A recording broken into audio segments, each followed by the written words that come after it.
The silence in the country club ballroom was deafening, as my father's words hung in the air like a toxic cloud.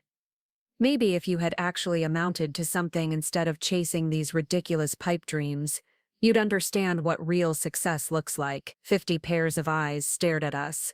The annual Patterson Industries company reunion frozen in a tableau of secondhand embarrassment. My champagne glass trembled in my hand as I watched him straighten his tie with that familiar gesture of superiority, completely unaware that in 30 seconds, his entire world was about to shatter. Before we jump back in, tell us where you're tuning from, and if this story touches you, make sure you're subscribed, because tomorrow I've saved something extra special for you. My name is Sophia Chen Williams, though for the first 28 years of my life I was simply Sophia Chen, daughter of Marcus Chen, regional manager at Patterson Industries, and professional disappointment to anyone who dared to dream beyond the narrow confines of corporate middle management. 3 years ago, I was living in a cramped studio apartment in Cleveland, working as a junior marketing coordinator at a failing advertising agency. Listening to my father's weekly phone calls about how I was wasting my Harvard MBA on companies that would never give me the stability and prestige of a real corporation like Patterson Industries. The irony wasn't lost on me that Patterson Industries,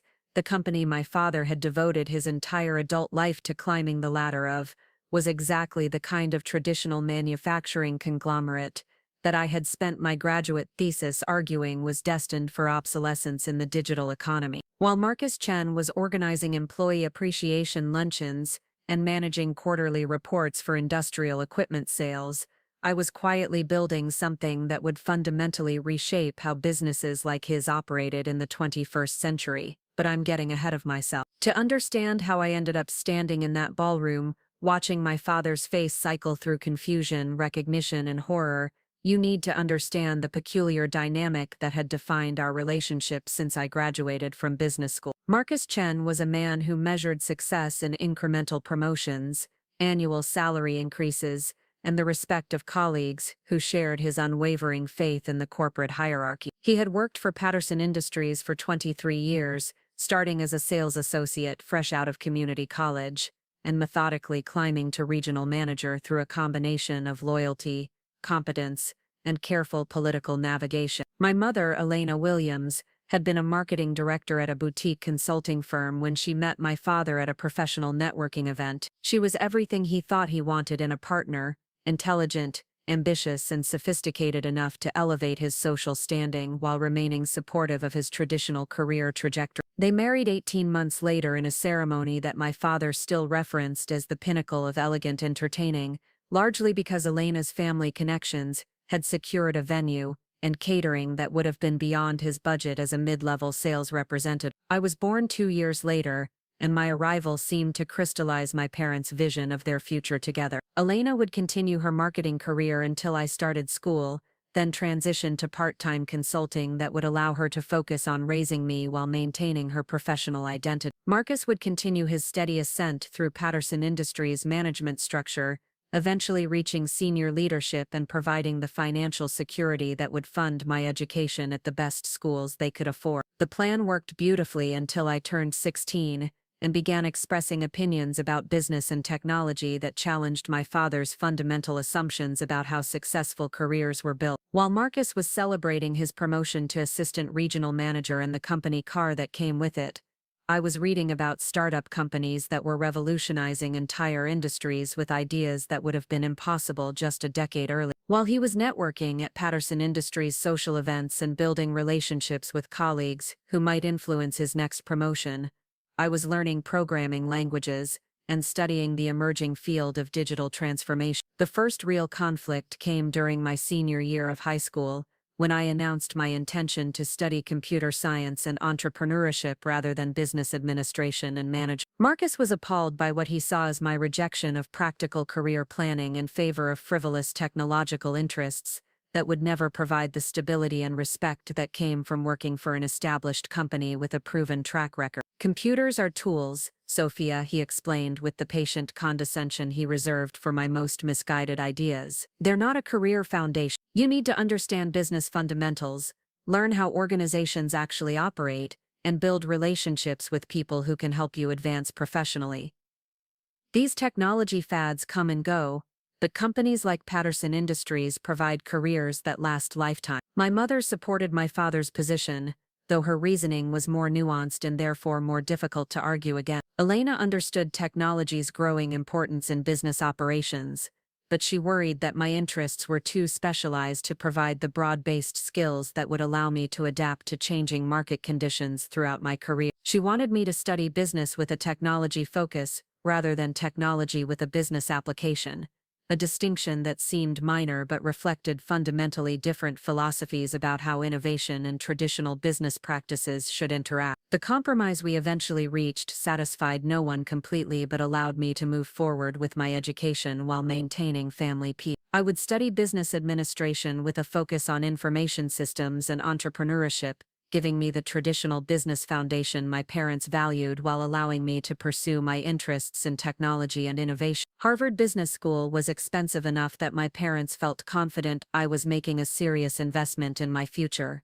prestigious enough that my father could discuss my education with pride among his Patterson Industries colleagues, and academically rigorous enough that I would graduate with credentials that could open doors in traditional corporate environments if my more experimental career plans failed to materialize. Graduate school was transformative in ways my parents hadn't anticipated, and I hadn't fully expected. While they assumed I was learning to think like a corporate executive, I was actually developing the analytical frameworks and strategic thinking skills that would allow me to identify market inefficiencies and develop innovative solutions to problems that established companies were too rigid to address effectively. My professors were encouraging students to think beyond traditional business models, to consider how emerging technologies might create entirely new industries, rather than simply improving existing processes. My thesis project focused on digital transformation in traditional manufacturing companies, examining how businesses like Patterson Industries could leverage data analytics,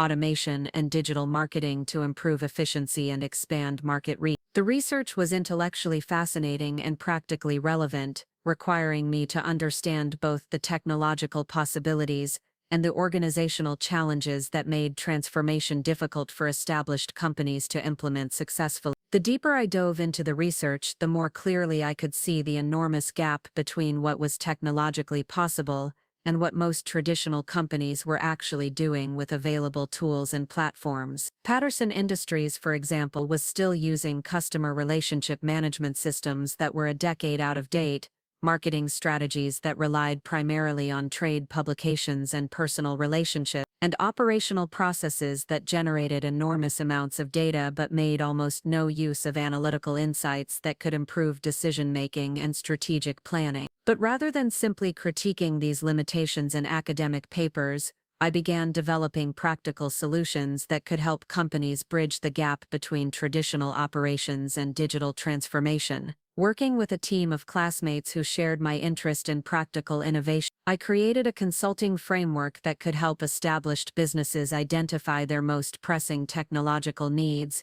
and implement changes gradually without disrupting existing operations or alienating employees who were comfortable with familiar systems. By my second year, our consulting framework had evolved into something more ambitious. A software platform that could integrate with existing business systems and provide real-time analytics, automated marketing tools, and strategic planning resources, specifically designed for traditional companies that needed to modernize without completely rebuilding their operational infrastructure. We called it Bridge Tech Solutions, and it represented everything I had learned about combining technological innovation with practical business applications. My father's reaction to my entrepreneurial activities was predictably skeptical. During my Christmas break visit home, I enthusiastically explained our progress developing the platform, the positive feedback we were receiving from beta testing companies, and the venture capital interest we were beginning to generate from investors who specialized in business-to-business technology solutions. Marcus listened with the polite attention he typically reserved for conversations about subjects he considered irrelevant to real-world concerns. "It sounds like an interesting academic project," he said when I finished my presentation. his tone carrying the gentle dismissal that I had learned to recognize as his way of expressing fundamental disagreement without escalating conflict. But you need to be realistic about the difference between classroom exercises and actual business operations. Preparing and narrating this story took us a lot of time. So if you are enjoying it, subscribe to our channel. It means a lot to us.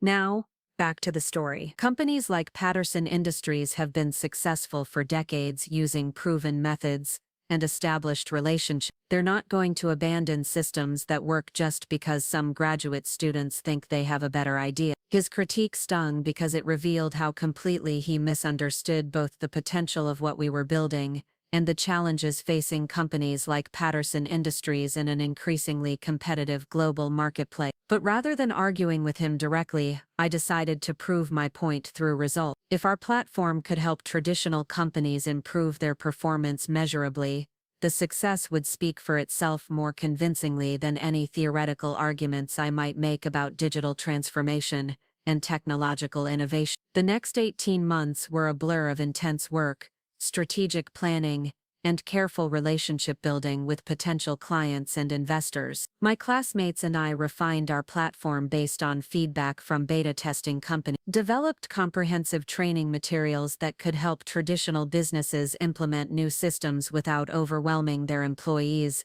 and created case studies that demonstrated measurable improvements in efficiency, customer acquisition, and revenue generation. The breakthrough came when we secured our first major client, a mid-sized manufacturing company in Ohio that was struggling with outdated customer management systems and ineffective marketing strategy. Within 6 months of implementing our platform, they had improved their customer retention rate by 35%, increased their qualified sales leads by 60%, and reduced their operational costs by 20% through improved data analytics and automated process. Those results attracted attention from other traditional businesses facing similar challenges, and within a year we had a growing client base of companies that were seeing significant improvements in performance after implementing our platform. More importantly, we had proven that our approach could deliver results for exactly the kind of established businesses that my father insisted were too set in their ways to embrace technological innovation. By the time I graduated from Harvard,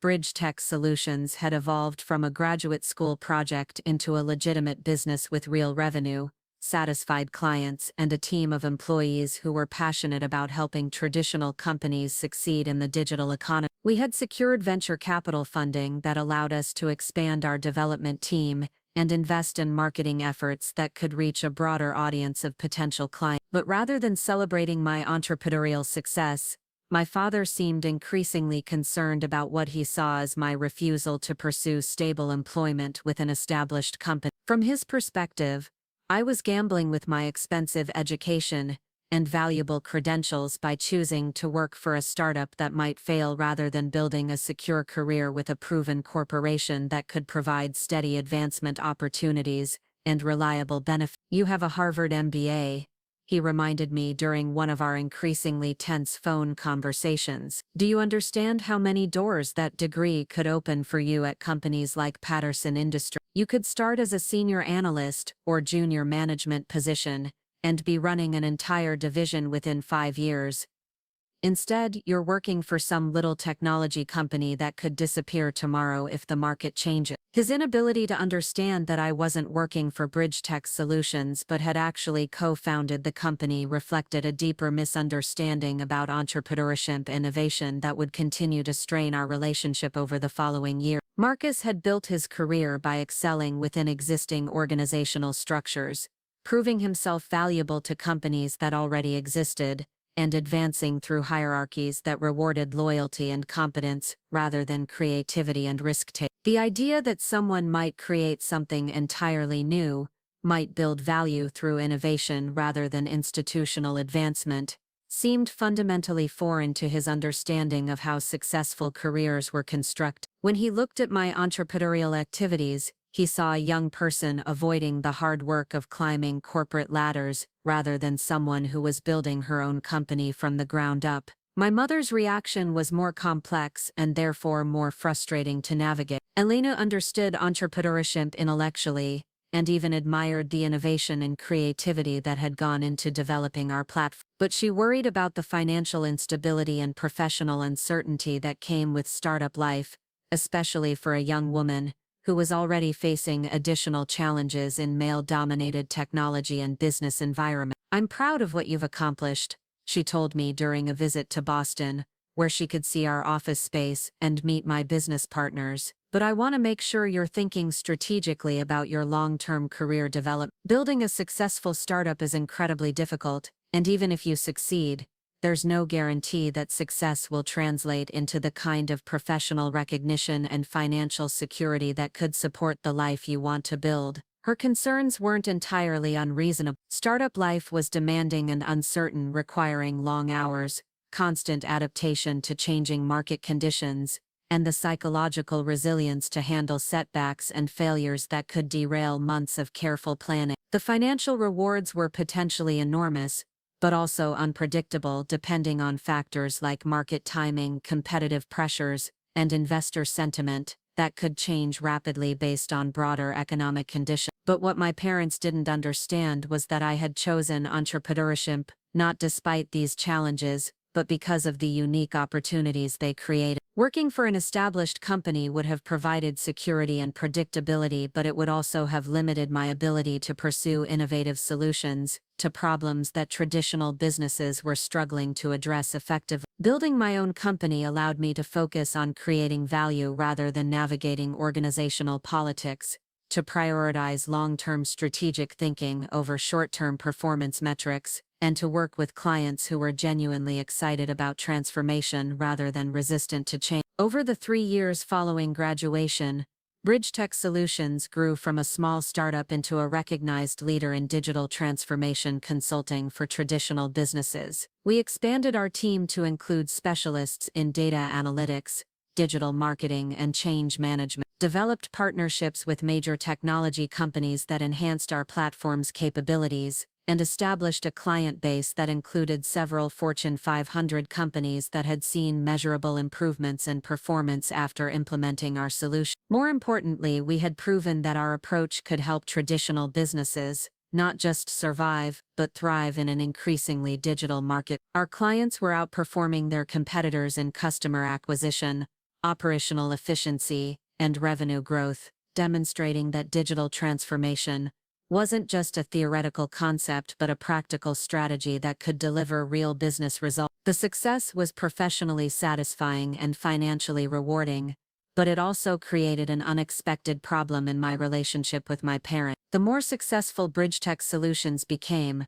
the more my father seemed to interpret our achievements as a rejection of his own career choices and values. Rather than celebrating my entrepreneurial success, he appeared to view it as evidence that I thought I was too good for traditional corporate careers like the one he had built at Patterson Industries. This dynamic reached a breaking point during the previous year's Patterson Industries company reunion, an annual event that my father attended religiously and had been pressuring me to join him at for the past several years. Marcus saw these gatherings as opportunities to showcase his family's success and strengthen his professional relationships with colleagues and superiors who could influence his continued advancement within the company. "It's important for people to see that you've turned out well," he explained, when he first suggested I attend the reunion as his guest.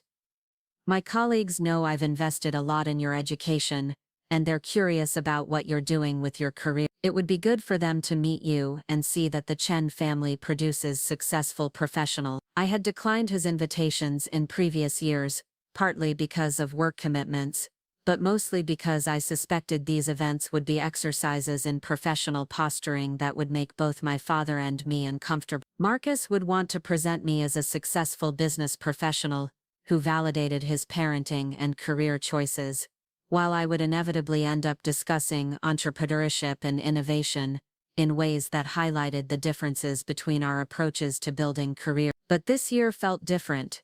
BridgeTech Solutions had reached a level of success and recognition that even traditional business professionals would have to acknowledge as legitimate achievement. We had been featured in major business publications, spoken at industry conferences, and received awards from entrepreneurship organizations that celebrated our contributions to helping traditional companies modernize their operation. More significantly, we had recently completed a major acquisition deal that would transform BridgeTech Solutions from a successful consulting firm into something much larger and more influential. The details of the acquisition were still confidential, but when they became public, they would establish my role in the business world in ways that even my father's most skeptical colleagues would have to respect. So when Marcus extended his annual invitation to attend the Patterson Industries reunion as his guest, I surprised him by accepting. The event was scheduled for a Saturday evening in early October at the Riverside Country Club, a venue that my father had described with the kind of reverence typically reserved for sacred spaces. Patterson Industries had been holding their annual reunions there for more than a decade, and my father considered invitations to attend a mark of professional recognition within the company hierarchy. "You'll need to dress appropriately," he advised during one of our planning phone calls, his tone carrying the careful instruction of someone who wanted to avoid any social missteps that might reflect poorly on his standing within the company. "It's a cocktail event, so business formal attire would be most appropriate.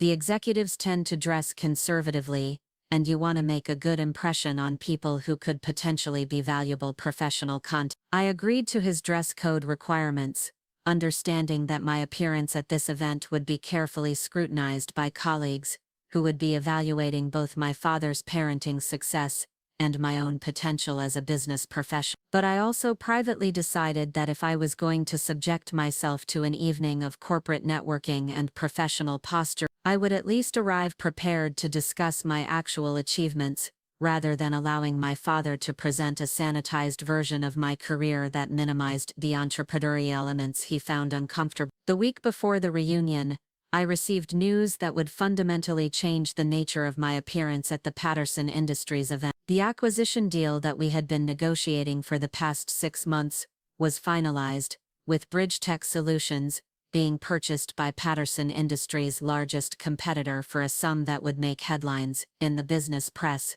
when it was announced the following Monday.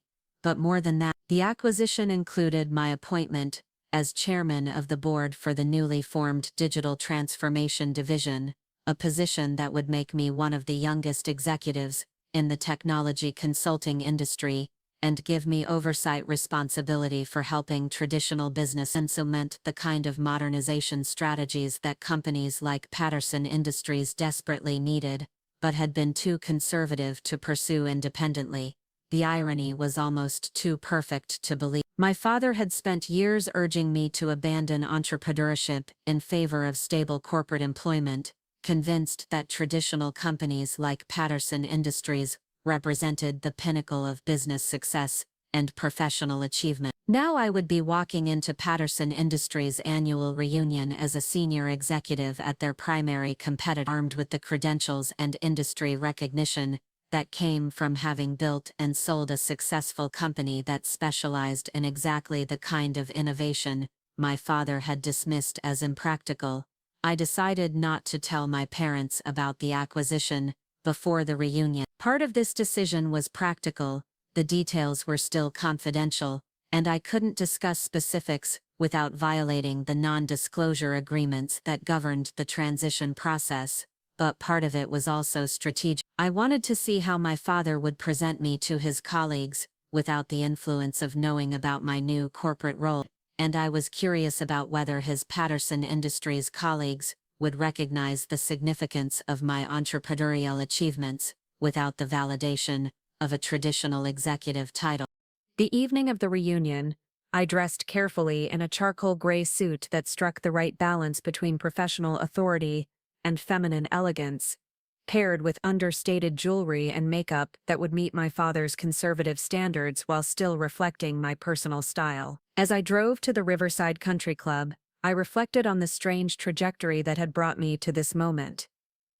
A successful entrepreneur about to attend a corporate reunion, where I would be introduced as the disappointing daughter who had chosen unstable startup life over secure corporate employment, when in reality, I was now positioned to influence the digital transformation strategies of companies throughout the industry. The Riverside Country Club was everything my father had described.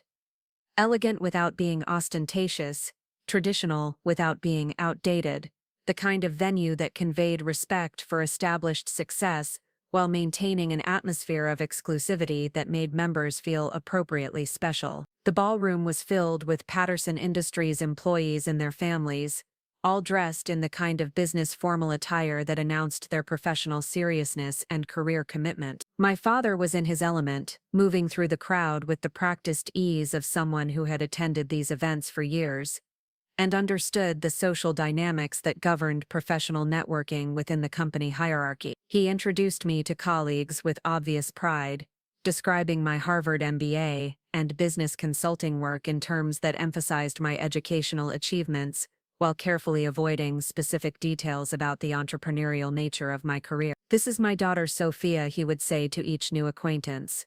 "She has her MBA from Harvard Business School and works in business consulting, helping companies with strategic planning and operational improvement." The description was technically accurate but carefully sanitized, removing any mention of startup life, digital transformation, or the innovative technology platform that had made Bridge Tech Solutions successful. I played along with his presentation strategy, understanding that he was trying to position me as a successful professional who validated his parenting choices while avoiding topics that might lead to uncomfortable questions about why I had chosen entrepreneurship over traditional corporate employment. The conversations were polite and predictably superficial, covering safe topics like education, professional development, and industry trends without delving into specifics that might reveal the fundamental differences between my career approach and the traditional corporate paths that most Patterson Industries employees had followed. But as the evening progressed, I could sense an underlying tension in my father's demeanor that suggested he was struggling with something beyond normal social networking anxiety. During a brief moment when we were alone at the bar, he revealed the source of his discomfort. "Richard Patterson is here tonight," he said quietly, referring to the company's CEO and the son of the founder whose name was on the corporate letterhead. "He usually doesn't attend these events, but apparently he wanted to meet some of the regional managers and their families this year. I'm hoping to get a few minutes to speak with him about my performance this year and potential advancement opportunities." The significance of this revelation wasn't lost on me. My father had been working towards senior management positions at Patterson Industries for more than 2 decades, and a positive interaction with the CEO could influence his prospects for promotion to roles that would cap off his career with the kind of executive-level recognition he had been pursuing since I was a child. The pressure he was feeling to present himself and his family as successful professionals who reflected well on the company's values and culture explained his careful management of how I was being introduced to his colleagues. But it also meant that when Richard Patterson eventually approached us, as he inevitably would during his rounds of meeting regional managers and their families, my father would be especially invested in making a good impression that could advance his own career interests. The conversation would be more than polite social networking.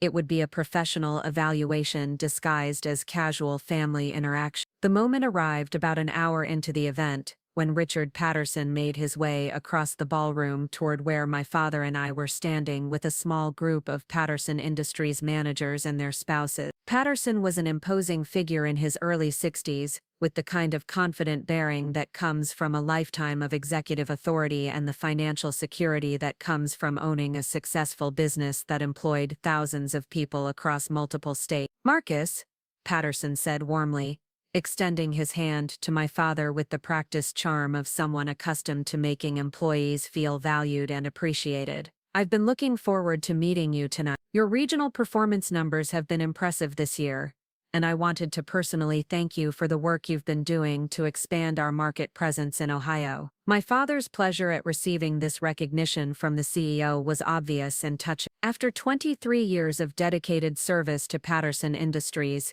he was finally receiving the kind of direct acknowledgement from senior leadership that validated his career choices and professional commitment. But what happened next would shatter his moment of triumph in ways that neither of us could have anticipated. As Patterson turned his attention to me, preparing for the polite family introduction that typically followed these professional acknowledgments, his expression shifted from courteous interest to something approaching shock. He stared at me for several seconds, his confident demeanor replaced by obvious confusion and growing recognition. "Excuse me," he said slowly, his voice carrying a note of uncertainty that seemed completely out of character for someone accustomed to executive authority. "Are you the Sophia Chen who founded Bridge Tech Solutions?" The question hung in the air like a lightning bolt, instantly transforming the social dynamic of our conversation and revealing information that would shatter my father's carefully constructed understanding of both my career and his own position within the industry. Every person within earshot turned to listen,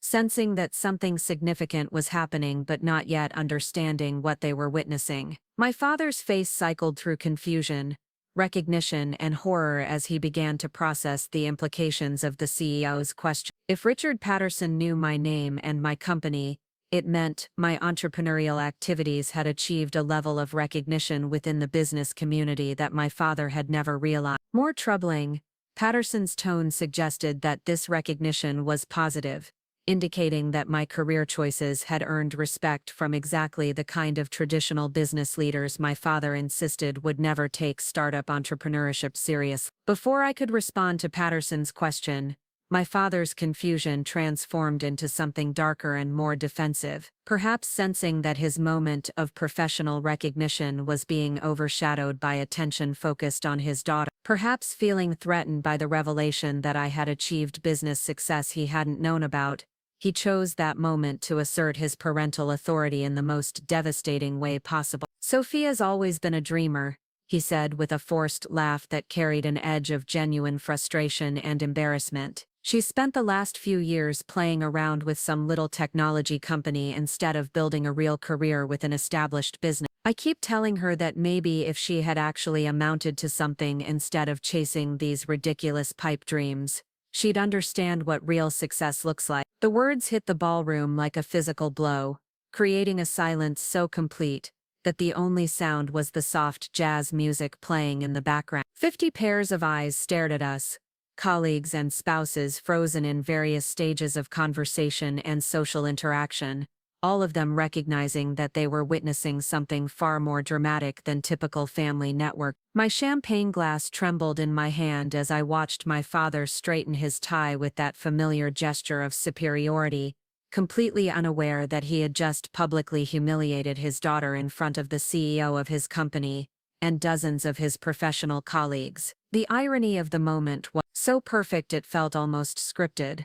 My father dismissing my entrepreneurial achievements as worthless pipe dreams, at the exact moment when those achievements were about to be revealed as industry-leading innovations that had earned recognition from the highest levels of the business community. But Richard Patterson's reaction was what transformed the moment from simple family dysfunction into career-ending catastrophe for my father. The CEO's expression shifted from confusion to something approaching anger as he processed what he had just witnessed.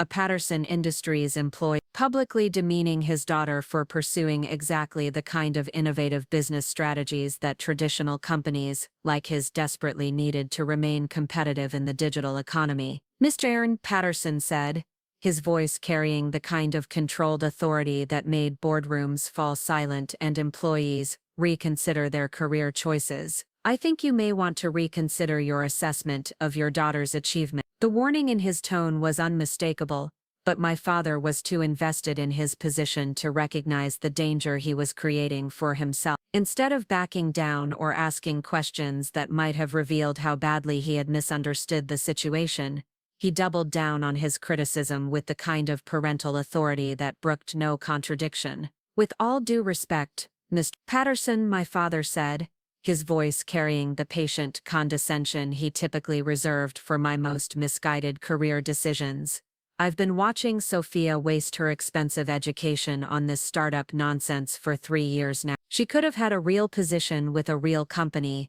but instead, she's chosen to pursue these technology fantasies that will never provide the stability and recognition that come from working for an established business like Patterson Industries." The words hung in the air like an accusation, creating a tension so thick it felt suffocating. Every person in the ballroom understood that they were witnessing something unprecedented.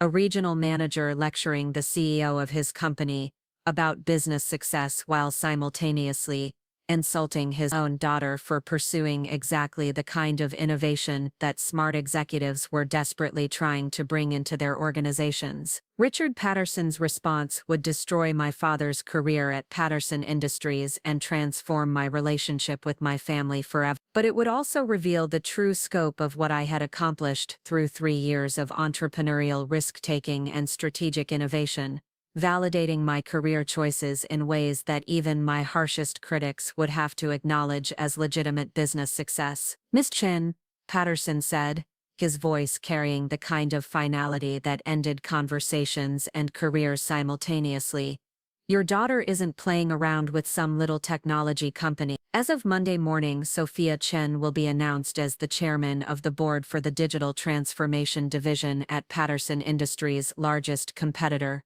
following their acquisition of BridgeTech Solutions for one. The silence that followed was so complete, it felt like the ballroom had been emptied of air. My father's face went through a series of expressions that would have been comical if the situation hadn't been so devastating: confusion, disbelief, recognition, and finally the kind of horror that comes from realizing you've just destroyed everything you've worked decades to build. But Patterson wasn't finished. Having revealed the scope of my professional achievements, he continued with the kind of detailed explanation that would ensure everyone present understood exactly how badly my father had misjudged both his daughter's career and his own position within the industry. BridgeTech Solutions has been revolutionizing digital transformation for traditional manufacturing companies for the past 3 years, he continued, his voice carrying the authority of someone who understood both the technical and business implications of what he was describing. Their platform has helped dozens of companies improve efficiency, expand market reach, and increase profitability in ways that we at Patterson Industries have been struggling to achieve independently. Sophia's work has been featured in Harvard Business Review, Forbes, and Industry Week as exemplary innovation in business technology consulting. Each revelation hit my father like a physical blow, dismantling piece by piece the narrative he had constructed about my career choices and his own superior understanding of business success. The colleagues who had been listening to his criticism of my entrepreneurial activities now understood that they had witnessed a regional manager publicly disparaging his daughter for achievements that far exceeded anything he had accomplished in his own 23-year career. But the final revelation was the one that would haunt my father for years to come, transforming this moment from embarrassing family drama into professional catastrophe that would affect every aspect of his career and social standing. In fact, Patterson concluded, his tone carrying a note of irony that made the revelation even more devastating. "We've been trying to schedule a meeting with Sophia for the past 6 months to discuss potential consulting arrangements that could help Patterson Industries implement some of the digital transformation strategies her company has pioneered. Her expertise in helping traditional businesses modernize their operations is exactly what we need to remain competitive in our market." The implications of this statement rippled through the crowd like shockwaves, revealing not just the scope of my professional success, but the extent to which my father's own company had been seeking the kind of innovative solutions I had been developing while he dismissed my work as worthless pipe dreams. Patterson Industries hadn't just been aware of my entrepreneurial activities, they had been actively pursuing the opportunity to benefit from the expertise my father had spent 3 years criticizing as impractical and irrelevant to real business success. The moment stretched into eternity as every person in the ballroom processed what they had witnessed, a dedicated employee inadvertently revealing his complete ignorance about both his daughter's achievements and his own company's strategic priorities, humiliating himself and his family in front of the CEO and dozens of colleagues who would remember this incident for the rest of their career. My father stood frozen in the center of the ballroom, his face cycling through expressions of shock, embarrassment, and growing understanding of the professional damage he had just inflicted on himself. The colleagues who had been listening to our conversation were staring at him with mixtures of sympathy and secondhand embarrassment, recognizing that they had witnessed something that would fundamentally alter his standing within the company and the broader business community. But as I watched my father grapple with the revelation that his understanding of success innovation, and his own daughter's worth had been catastrophically wrong, I felt something unexpected wash over me, not satisfaction at his humiliation, but a profound sadness for the relationship we might have had if he had been able to see past his own narrow definitions of professional achievement, to recognize and celebrate what I had actually accomplished. The ballroom remained silent, waiting to see how this unprecedented family drama would resolve itself, unaware that the most dramatic revelations were still to come. The silence stretched for what felt like hours but was probably only 30 seconds before Richard Patterson turned his attention back to me, his expression shifting from the controlled anger he had directed at my father to something approaching professional respect and curiosity. The transformation was remarkable to witness,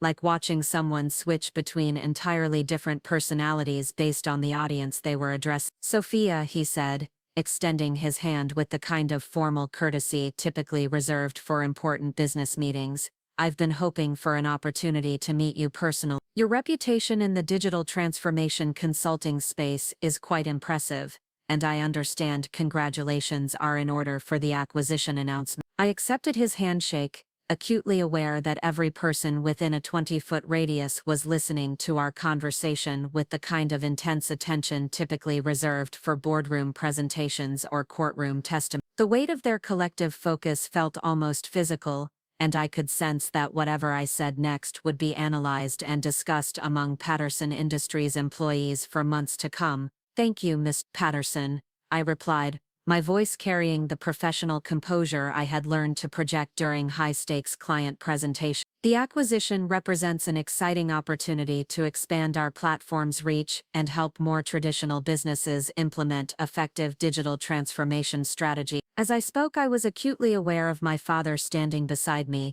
his face still cycling through expressions of shock and growing comprehension. The man who had spent the past 3 years lecturing me about the importance of stable corporate employment was now listening to his daughter discuss business strategy with the CEO of his company as an equal, using language and concepts that demonstrated expertise he had never recognized or acknowledged. Patterson nodded thoughtfully, his attention focused entirely on our conversation, as if my father and the dozens of other observers had simply disappeared from the room. "I'm particularly interested in your approach to helping traditional manufacturing companies integrate new technologies without disrupting existing operational systems. That's been one of our primary challenges as we've tried to modernize our customer relationship management and marketing outreach strategies." The irony of the moment wasn't lost on me. For months, Patterson Industries had been struggling with exactly the kind of digital transformation challenges that Bridge Tech Solutions specialized in addressing,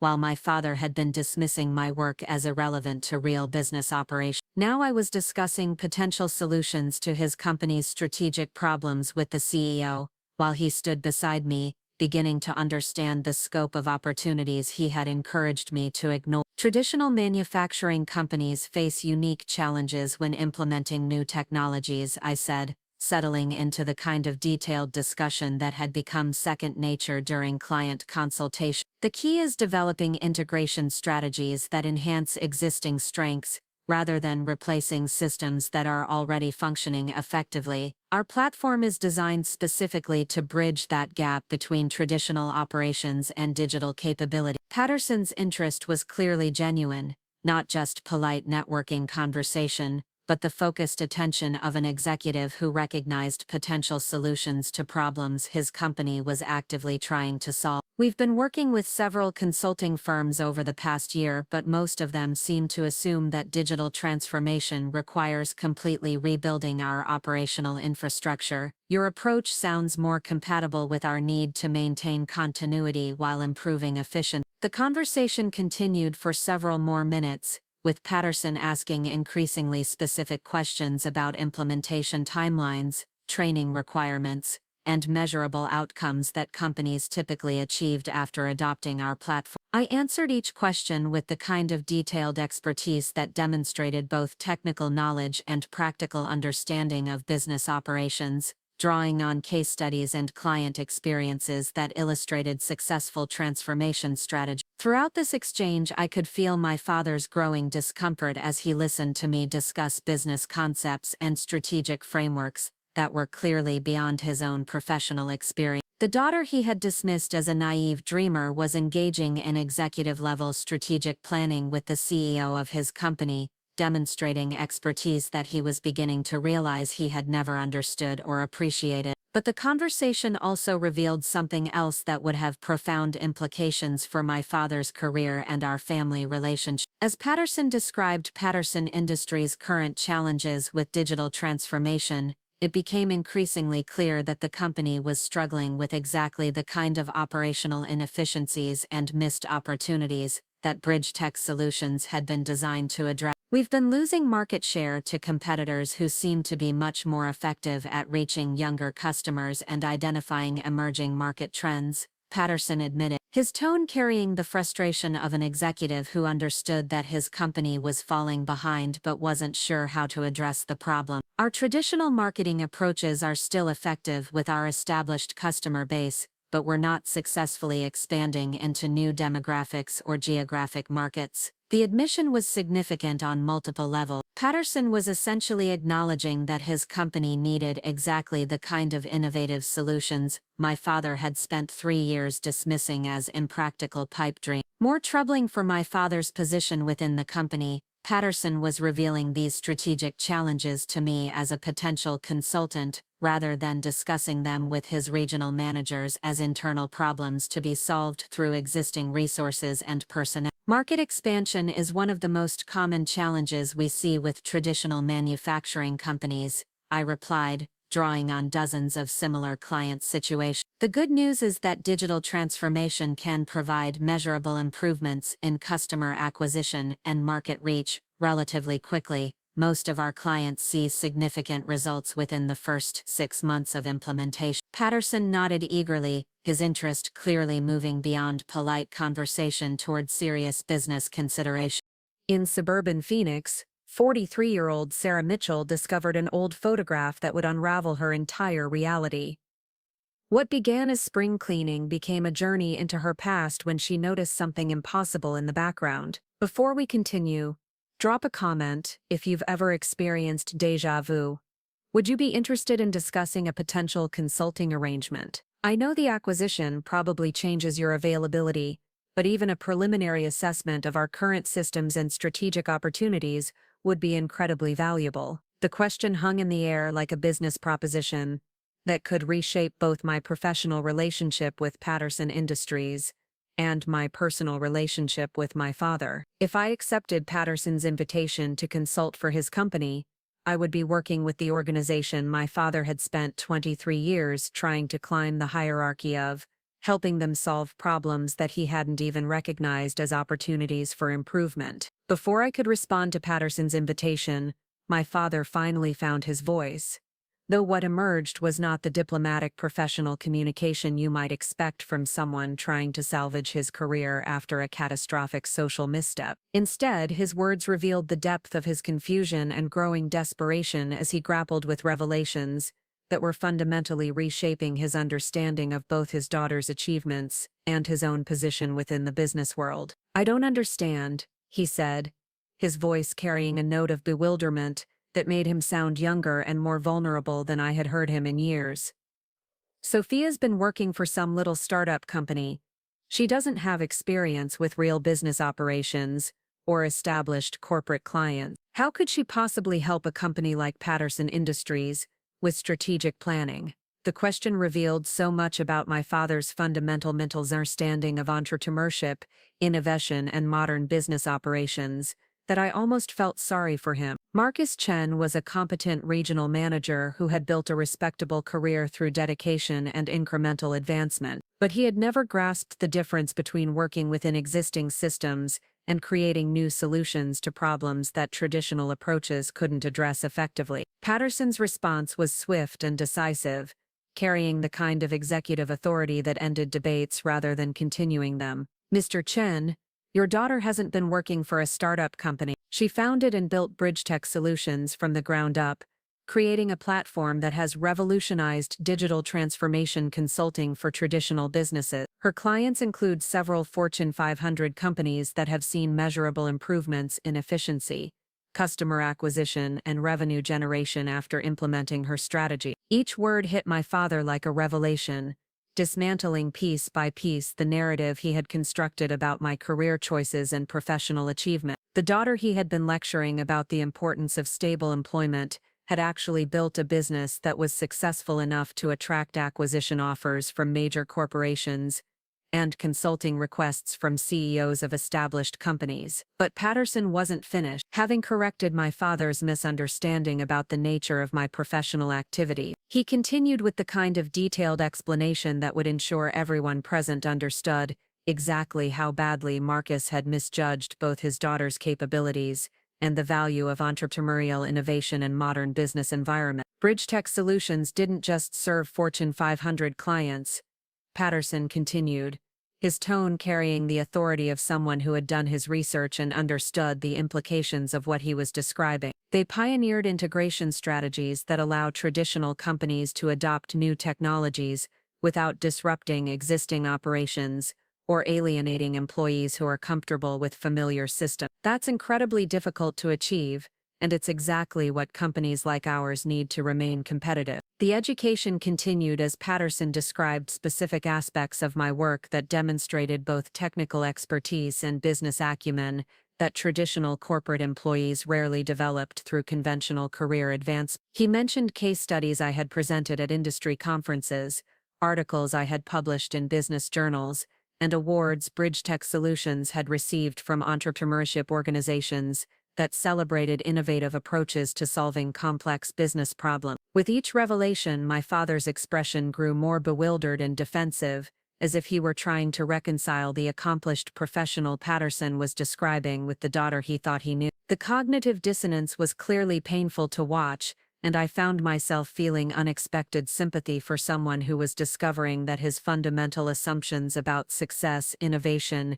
and his own family had been catastrophically wrong. The audience of Patterson Industries employees and their families continued to listen with rapt attention, recognizing that they were witnessing something unprecedented in company social history. Never before had they seen a regional manager's understanding of his own industry and his daughter's achievements so thoroughly dismantled by the CEO in such a public setting. But the most devastating revelation was still to come, as Patterson prepared to explain not just the scope of my professional success, but the specific ways that success related to challenges Patterson Industries was currently facing. This information would transform the evening from embarrassing family drama into a career-defining moment that would affect my father's standing within the company for years to come. The reason we've been trying to schedule a meeting with Sophia, Patterson said, his tone becoming more serious and business-focused, is that Patterson Industries is facing exactly the kind of operational challenges that BridgeTech Solutions specializes in addressing. We need to modernize our customer relationship management systems,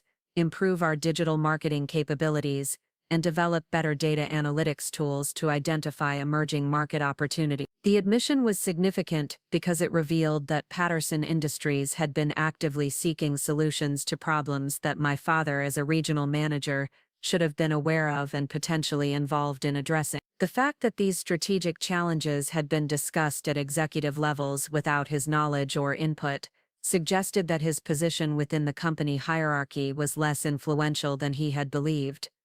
More troubling for my father's professional standing, Patterson's description of the company's needs made it clear that the expertise required to address these challenges was exactly what I had been developing through 3 years of entrepreneurial work he had dismissed as irrelevant to real business operation. Patterson Industries needed innovative solutions to complex problems, and I had built a company that specialized in providing exactly those kinds of solutions. We've been working with traditional consulting firms, Patterson continued, but most of them recommend complete system overhauls that would disrupt our operations and require extensive retraining for our employees. What we need is someone who understands how to integrate new capabilities with existing strengths, which is exactly what Sophia's platform is designed to accomplish. The irony was almost too perfect to believe. My father had spent years arguing that traditional companies like Patterson Industries would never embrace the kind of innovative solutions that startup companies develop. Yet here was the CEO of his own company explaining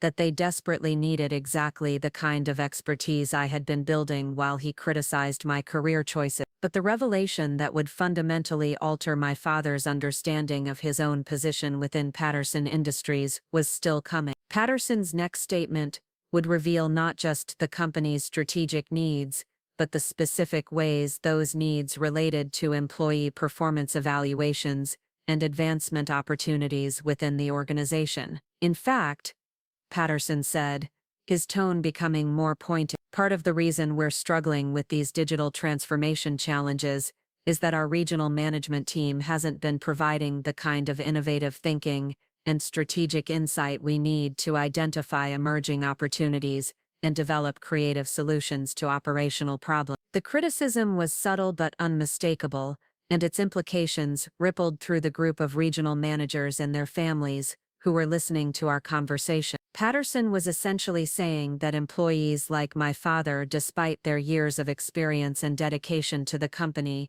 were not providing the kind of forward-thinking leadership that Patterson Industries needed to remain competitive in a rapidly changing market. My father's face went pale as he processed the implications of Patterson's statement. Not only had he spent 3 years dismissing his daughter's expertise in exactly the areas where his own company needed improvement, but he was now learning that his professional performance was being evaluated partly on his ability to provide the kind of innovative thinking he had consistently rejected as impractical. The moment stretched uncomfortably as everyone present recognized that Patterson had just delivered a professional criticism disguised as casual conversation, revealing challenges within the company hierarchy that most employees were not aware of, and certainly not prepared to discuss at a social event. But Patterson wasn't finished with revelations that would reshape my father's understanding of his career prospects and professional standing. His next statement would connect my entrepreneurial success directly to evaluation criteria that would determine advancement opportunities for regional managers within Patterson Industries. The regional managers who are most successful in our current business environment, Patterson continued, are the ones who can identify emerging trends, develop innovative solutions to operational challenges, and help us connect with younger customers and new market segments. Those are exactly the skills that entrepreneurs like Sophia develop through building their own companies and solving complex problems independently. The statement was a masterclass in executive communication, simultaneously praising entrepreneurial skills while critiquing traditional corporate employees who lacked those capabilities. Patterson was essentially saying that the career path my father had followed, focusing on incremental advancement through existing organizational structures, was less valuable to the company than the innovative thinking and problem-solving skills that came from entrepreneurial experience. For my father, the implications were devastating. He had built his entire career on the assumption that loyalty, competence, and gradual advancement through company hierarchies represented the pinnacle of professional achievement. Now he was learning that the skills most valued by his own company's leadership were exactly the ones he had discouraged his daughter from developing and had never attempted to cultivate himself. The regional managers and their families, who were listening to this conversation, were absorbing lessons about performance evaluation and career advancement that would influence their own professional strategies for years to come. They were witnessing their CEO explain that traditional corporate career paths were less valuable than entrepreneurial innovation, using my success as an example of the kind of thinking Patterson Industries needed but wasn't receiving from its current management team. But the most personally devastating revelation for my father was yet to come, as Patterson prepared to explain not just the general value of entrepreneurial skills, but the specific ways my achievements demonstrated capabilities that Patterson Industries was lacking among its current employees. Sophia's success with Bridge Tech Solutions demonstrates exactly the kind of strategic thinking and innovative problem-solving that we need more of within our organization, Patterson said, his tone carrying the authority of someone making personnel decisions rather than casual social conversation. She identified market opportunities that established companies were missing, developed solutions that nobody else was providing, and built relationships with clients who needed services that traditional consulting firms couldn't deliver effectively. Each point Patterson made was simultaneously a compliment to my entrepreneurial achievements and an implicit criticism of employees like my father who had spent their careers working within existing systems rather than developing innovative solutions to emerging problems. The comparison was becoming increasingly pointed, and everyone present understood that they were witnessing a CEO use a social conversation to deliver performance feedback that would normally be reserved for private personnel review. My father stood frozen as Patterson continued his analysis of the skills and capabilities that Patterson Industries valued most highly in its employees. With each statement, it became clearer that the career path he had followed and the professional values he had embraced were less aligned with the company's strategic needs than he had realized. The acquisition of Bridge Tech Solutions by our competitor demonstrates that the market recognizes the value of Sophia's innovative approach to business challenges, Patterson concluded. Companies are willing to pay premium prices for the kind of expertise she developed, because traditional consulting approaches aren't addressing the complex problems that modern businesses face. The statement hung in the air like a final judgment on my father's professional understanding and career prospects. Patterson had just explained that the entrepreneurial path he had discouraged his daughter from pursuing was so valuable that major corporations were willing to spend millions of dollars to acquire that expertise, while traditional corporate employees like himself were struggling to provide the innovative thinking their companies desperately needed. But as devastating as Patterson's analysis had been for my father's professional ego and career confidence, the conversation was about to take a turn that would transform this social interaction into a business opportunity that could reshape my relationship with Patterson Industries and potentially provide my father with a chance to salvage his professional standing within the company. Sophia, Patterson said, his attention returning to me with the kind of focused interest that signaled a transition from social conversation to serious business discussion. I hope you'll consider my invitation to discuss a consulting arrangement with Patterson Industries. Even with the acquisition, I assume you'll have some flexibility to take on strategic consulting projects, and we could certainly benefit from your expertise in digital transformation. The invitation was significant on multiple levels. Patterson was offering me the opportunity to work with his company as an external consultant, bringing my entrepreneurial expertise to help solve problems that his internal management team had been unable to address effectively. For me, it represented validation of my professional achievements and recognition from exactly the kind of traditional business leader my father had insisted would never take startup innovation seriously. But for my father, Patterson's invitation represented something more complex and potentially devastating. If I accepted the consulting opportunity, I would be working with Patterson Industries as an outside expert brought in to solve problems that employees like him had been unable to handle through traditional corporate approaches. The daughter he had dismissed as naive and impractical would be positioned as a strategic advisor to his own company's leadership. The implications for our family relationship were profound and uncertain. How could my father maintain his role as the experienced business professional who understood real-world operations better than his entrepreneurial daughter when that daughter was being invited to consult for his own company on strategic challenges he hadn't even recognized as opportunities for improvement? But before I could respond to Patterson's invitation, my father made one final attempt to assert his understanding of business operations and professional hierarchy, though his words revealed how completely he had misunderstood both the conversation and his own position within the company. "Mr. Patterson," he said, his voice carrying a note of confusion and growing desperation, "I'm sure Sophia appreciates your interest, but she's never worked with a company like Patterson Industries. Her experience has been with small startups and technology companies. Wouldn't it make more sense to work with consulting firms that specialize in traditional manufacturing operations?" The question revealed so much about my father's continued inability to grasp what had been discussed over the previous 20 minutes,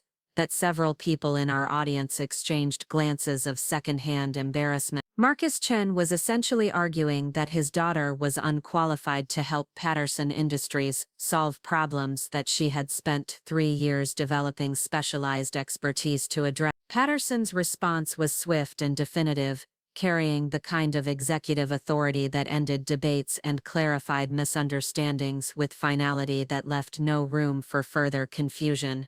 "Mr. Chen," he said, his tone shifting to the controlled patience typically reserved for employees who required additional explanation to understand basic concepts. "Your daughter's clients have included several companies larger than Patterson Industries. Fortune 500 corporations don't hire consultants who lack relevant experience. They hire experts who can deliver measurable results in areas where their internal teams need additional expertise." The correction was delivered with professional courtesy, but its implications were clear to everyone listening. Patterson was essentially explaining that my father's assessment of my qualifications was not just wrong but demonstrated fundamental misunderstanding of how major corporations made consulting decisions and evaluated external expertise. But Patterson wasn't finished with his explanation of why my entrepreneurial experience was directly relevant to Patterson Industries' strategic needs. His next statement would provide specific examples that connected my work with Bridge Tech Solutions to challenges his company was currently facing. "Sophia's platform has helped manufacturing companies improve their customer retention rates by an average of 35% and increase qualified sales leads by 60%.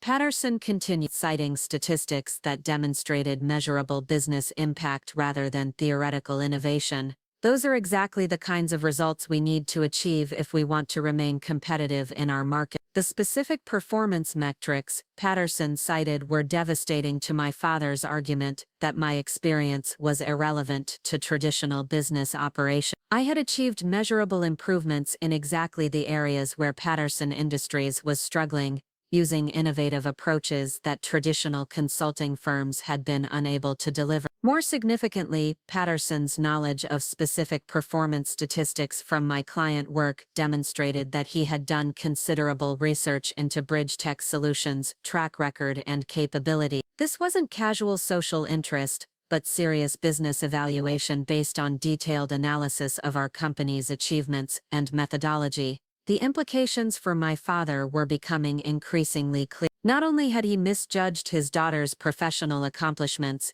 but he had also failed to recognize strategic challenges within his own company that required exactly the kind of innovative solutions he had dismissed as impractical. His understanding of both entrepreneurship and his company's needs had been fundamentally flawed. As the conversation continued, with Patterson asking increasingly specific questions about implementation timelines and training requirements, I found myself caught between professional excitement about the consulting opportunity and personal concern about how accepting the project might affect my relationship with my father. Working with Patterson Industries would provide an opportunity to apply my expertise to new challenges while building relationships with potential clients who could benefit from our platform's capability. The project could also demonstrate that traditional manufacturers could achieve significant improvements through digital transformation, validating the business model that Bridge Tech Solutions had developed over 3 years of client work. But accepting Patterson's invitation would also position me as an external expert brought in to solve problems that my father, as a regional manager, should theoretically have been involved in identifying and addressing. The professional dynamic would be awkward at best, potentially humiliating for someone who had spent decades building his career within the company hierarchy. The decision became more complex as I considered the broader implications for our family relationship. My mother had worked hard to maintain neutrality in the conflicts between my father's traditional corporate values and my entrepreneurial career choices. Elena would undoubtedly be proud of my professional success and the recognition I was receiving from established business leaders, but she would also be concerned about how my consulting work with Patterson Industries might affect my father's standing within the company and his confidence in his own professional achievement. My father's colleagues and their families were still listening to our conversation with rapt attention, recognizing that they were witnessing something that would be discussed among Patterson Industries employees for months to come. The regional manager who had publicly criticized his daughter for pursuing entrepreneurial pipe dreams was now watching that daughter being recruited by his company's CEO to solve strategic problems that traditional employees had been unable to address. The social dynamics were unprecedented in company history, and everyone present understood that the outcome of this conversation would influence not just my professional relationship with Patterson Industries,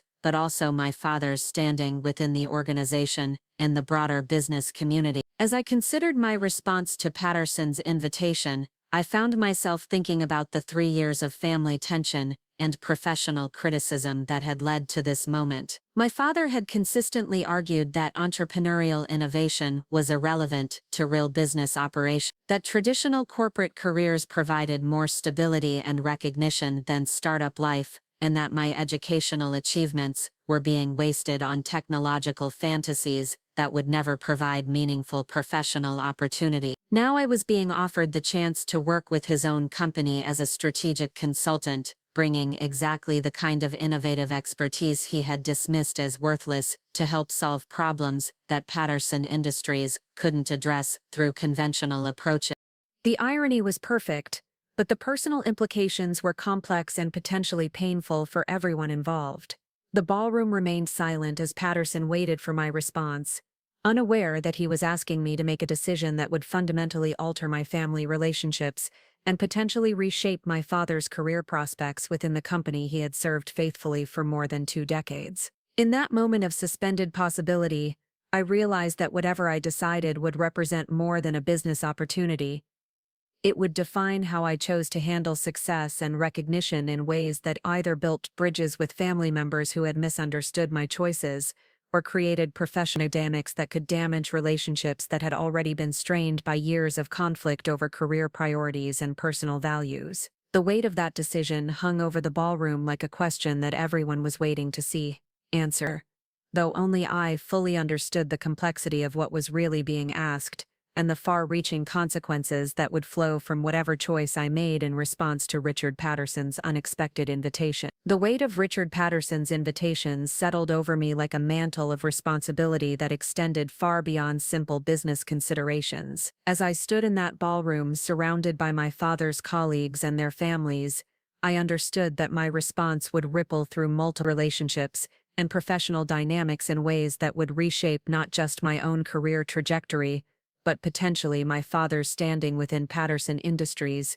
and our family's ability to move forward from this moment of public revelation. "Mr. Patterson," I said, my voice carrying the professional composure I had learned to project during the most challenging client negotiations, "I'm genuinely honored by your invitation, and I believe BridgeTech Solutions platform could provide significant value to Patterson Industries' digital transformation initiative. However, given the unique circumstances of tonight's conversation, I think it would be appropriate to schedule a formal meeting where we can discuss your company's specific needs and our potential collaboration in a more structured business environment." The response was diplomatically crafted to acknowledge Patterson's interest while creating space for my father to process what had happened without the additional pressure of watching his daughter immediately accept a consulting role with his company. I was buying time for all of us to understand the implications of this unexpected professional connection and determine how to navigate the complex personal and business dynamics it would create. Patterson nodded approvingly, recognizing the wisdom of separating social interactions from serious business discussions. "That's very professional of you, Sophia.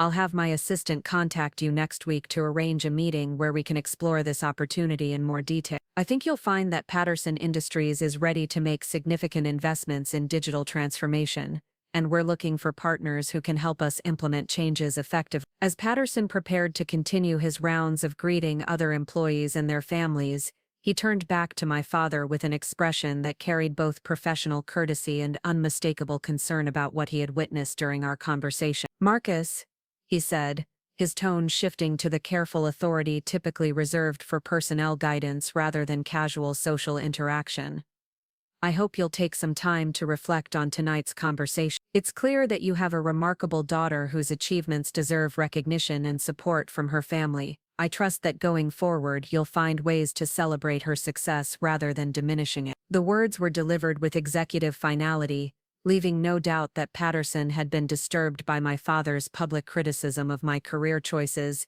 and expected different behavior in future interaction. For my father, Patterson's statement represented both professional guidance from his company's CEO and personal criticism of his parenting approach, delivered in front of colleagues who would remember this conversation for years to come. After Patterson moved on to greet other employees, my father and I stood together in awkward silence, both of us processing the dramatic revelations and professional implications of the previous 30 minutes. The colleagues who had witnessed our conversation were beginning to disperse, though I could see small groups forming where people were undoubtedly discussing what they had observed and analyzing the potential consequences for my father's career prospects within the company. "Sophia," my father said quietly, his voice carrying a vulnerability that I hadn't heard since I was a child, "I think I owe you an apology, and probably an explanation." We found a quieter corner of the ballroom where we could speak privately, away from the continued scrutiny of his colleagues and their families. For the first time in years,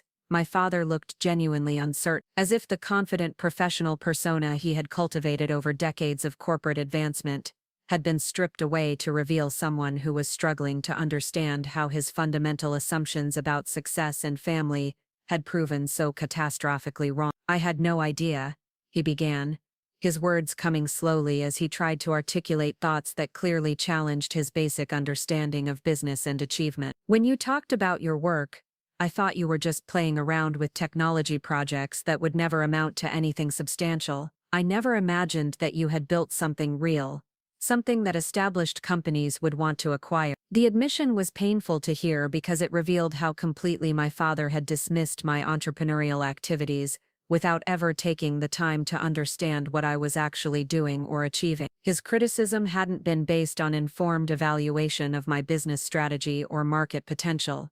It had been rooted in his inability to recognize that innovation and value creation could happen outside the traditional corporate structures he understood and respected. "Dad," I said gently, recognizing that this conversation represented an opportunity for understanding that might not come again, "the problem wasn't that you didn't know the details of my work. The problem was that you never asked. For 3 years, you've been telling me what I should do with my career, without ever trying to understand what I was actually building or why I thought it was important." He nodded slowly, his expression mixing embarrassment with what might have been genuine curiosity about perspectives he had never considered. "Tell me now," he said. "Help me understand what you've been doing and why it matters in ways that I apparently missed completely." So I explained, not with the defensive anger that had characterized our previous conversations about my career choices, but with the patient detail of someone trying to help a family member understand concepts that were foreign to their experience, but crucial to their relationship. I described how Bridge Tech Solutions had identified gaps in the market where traditional consulting firms were failing to help established businesses adapt to changing technological and competitive environments. I explained how our platform worked, providing specific examples of manufacturing companies that had improved their operational efficiency and market reach by implementing digital transformation strategies that enhanced rather than replaced their existing strengths. I shared case studies of clients who had achieved measurable improvements in customer retention, sales lead generation, and revenue growth through approaches that were innovative but practical,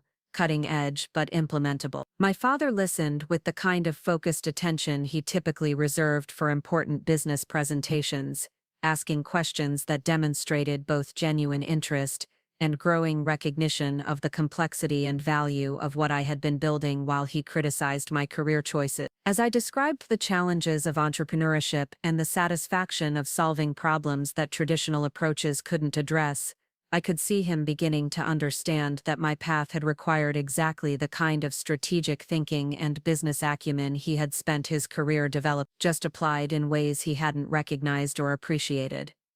"The acquisition," he said eventually, "how much was it really worth?" The question revealed that he was still processing the financial implications of what Patterson had announced. trying to reconcile his understanding of startup companies as risky ventures with the reality that major corporations were willing to pay substantial amounts to acquire entrepreneurial expertise and innovative platforms. $127 million, I said simply, plus my appointment as chairman of the board for the digital transformation division, which means I'll be overseeing similar acquisitions and helping traditional companies implement the kind of modernization strategies that Patterson Industries is now interested in pursuing. The numbers seemed to hit my father like physical blows, each figure dismantling another piece of his narrative about my impractical career choices and the superior stability of traditional corporate employment. His daughter hadn't just succeeded in entrepreneurship, she had achieved the kind of financial success and professional recognition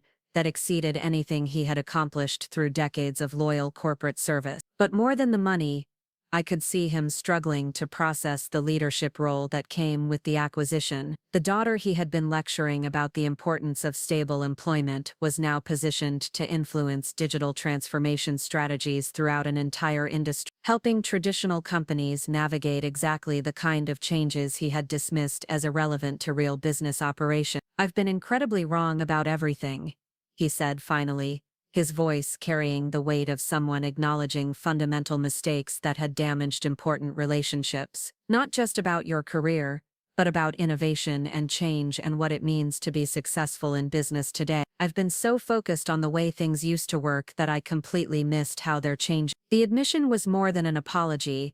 It was recognition that his professional worldview had been limited by his own experience and resistant to perspectives that challenged his understanding of how careers were built and value was created. For someone who had defined himself through corporate advancement and traditional business achievement, acknowledging that entrepreneurial innovation represented a superior approach to building lasting success required a level of intellectual humility that was clearly painful but necessary. We talked for another hour, with my father asking detailed questions about my business development process, client relationships, and strategic planning approaches. The conversation was different from any we had shared in years, characterized by genuine curiosity rather than defensive criticism, focused on understanding rather than judgment. As the reunion began winding down and other families started leaving the country club, my father and I walked to the parking lot together, both of us processing the implications of everything that had been revealed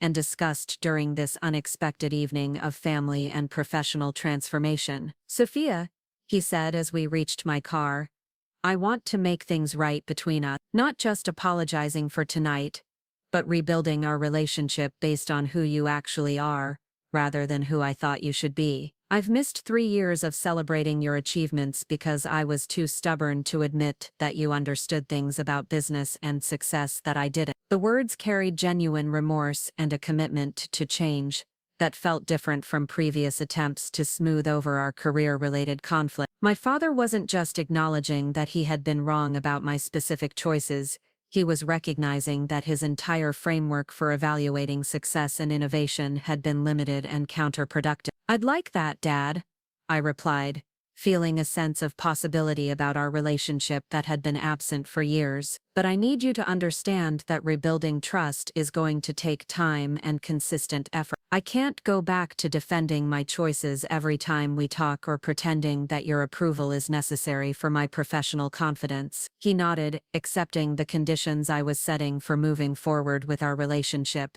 "I understand. I want you to know that regardless of what happens with the Patterson Industries consulting opportunity, I'm proud of what you've accomplished. You built something remarkable, and you deserve recognition and support from everyone who cares about you." The drive home gave me time to process the extraordinary events of the evening and consider the implications for both my professional future and my family relationships. In the space of a few hours, I had gone from being dismissed as a failure by my father to being recruited by his companies, from defending my entrepreneurial choices to having those choices validated by exactly the kind of traditional business leader my father had insisted would never take innovation seriously. But more than professional vindication, the evening had created an opportunity for genuine understanding between my father and me, based on honest acknowledgement of past mistakes and commitment to building relationships around actual achievements, rather than projected expectation. The conversation in the parking lot had felt like the beginning of something new, a foundation for family connections that could celebrate individual success rather than demanding conformity to narrow definitions of professional achievement. Over the following weeks, the changes in my father's perspective became increasingly evident through small but significant shifts in how he talked about my career and entrepreneurship in general. During our weekly phone calls, he asked thoughtful questions about my transition to the new corporate role, expressed genuine interest in the consulting projects I was considering, and even shared articles about digital transformation and innovation that he thought might be relevant to my work. More surprisingly, he began acknowledging his own company's need for the kind of modernization strategies I specialized in, discussing Patterson Industries' challenges with a level of strategic thinking that suggested he was viewing his traditional corporate environment through new perspectives influenced by our reunion conversation. The consulting meeting with Patterson Industries took place 3 weeks after the reunion,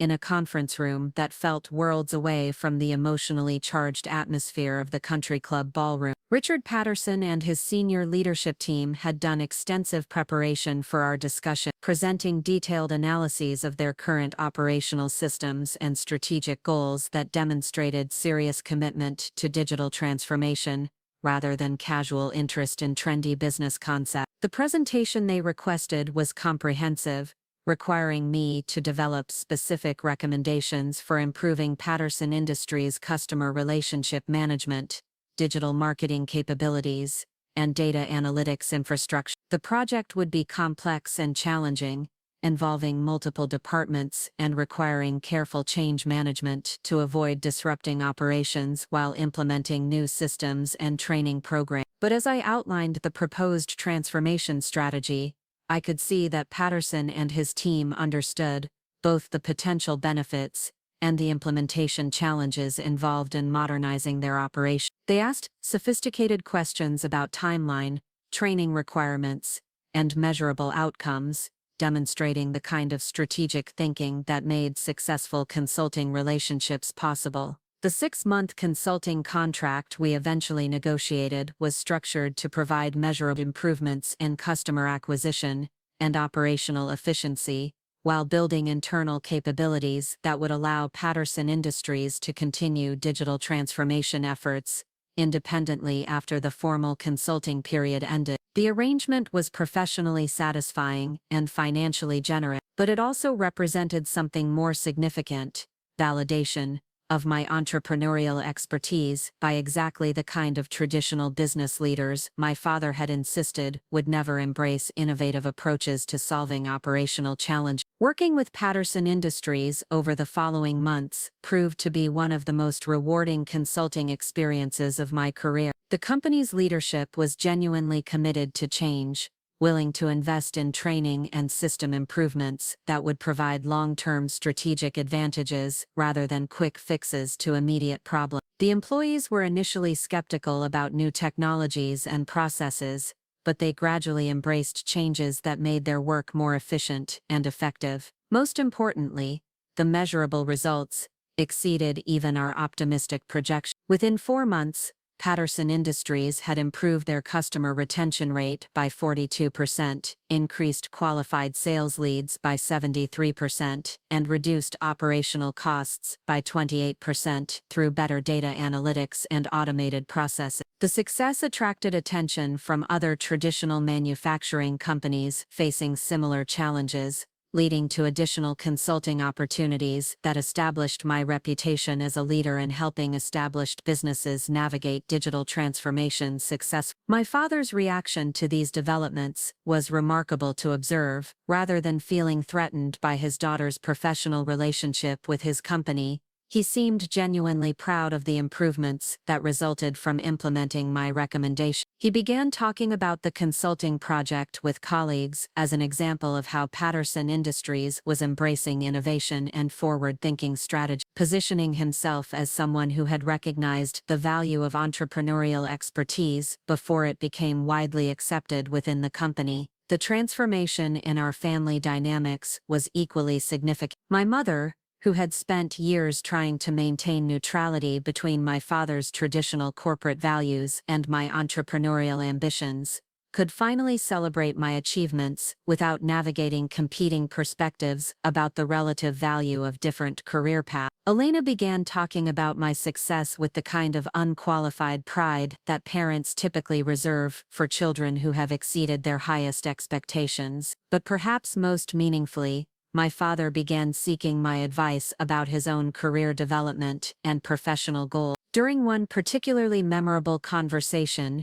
he asked whether I thought he should consider pursuing entrepreneurial opportunities or exploring consulting work that would allow him to leverage his decades of experience in traditional manufacturing operations. The question represented a complete reversal of our previous dynamic, with the man who had spent years lecturing me about the importance of stable corporate employment now considering whether innovative approaches to business development might provide more satisfying and lucrative career opportunities than continued advancement through existing organizational hierarchies. "Dad," I said during that conversation, "the most important thing is to pursue work that challenges you intellectually and allows you to create value in ways that feel meaningful. Whether that happens through corporate advancement, consulting, or entrepreneurship depends on your personal goals and risk tolerance, not on abstract judgments about which career paths are inherently superior." The advice was influenced by everything I had learned about the importance of choosing professional directions based on individual strengths and interests rather than external expectations or narrow definitions of success. My father's corporate career had provided financial security and professional recognition,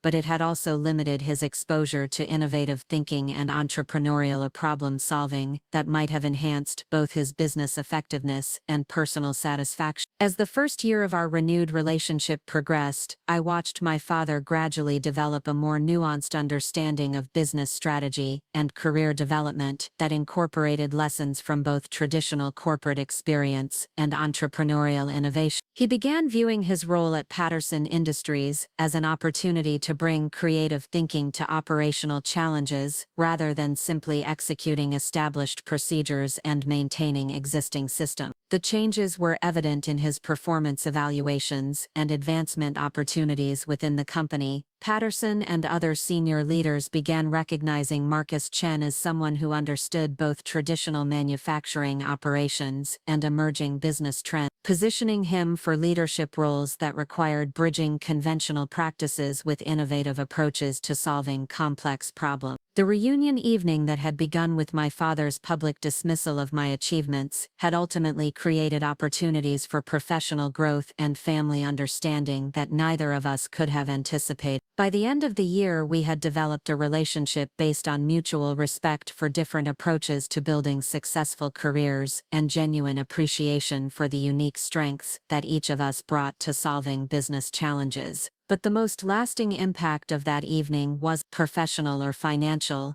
It was the recognition that family relationships could evolve and improve when people were willing to acknowledge past mistakes and commit to understanding each other's perspectives rather than defending their own position. My father had learned to celebrate entrepreneurial innovation, and I had learned to appreciate the value of traditional business experience and institutional knowledge. The story of that reunion became something of a legend within Patterson Industries, told and retold by employees who had witnessed the extraordinary confrontation between a regional manager and his entrepreneurial daughter that had ended with professional vindication and family reconciliation. But for my father and me, it represented something more personal and enduring. Proof that even the most fundamental disagreements about values and priorities could be resolved through honest communication and genuine commitment to understanding perspectives that initially seemed foreign or threatening. Years later, when people asked about the secret to building successful family relationships across generational and professional differences, I would tell them about that evening at the Riverside Country Club when my father called me a failure in front of his companies, and how that moment of crisis had ultimately created opportunities for connection and growth that transformed both our careers and our relationship in ways that continue to influence how we approach challenges and celebrate achievements together. Up next, you've got two more standout stories right on your screen. If this one hit the mark, you won't want to pass these up, just click and check them out.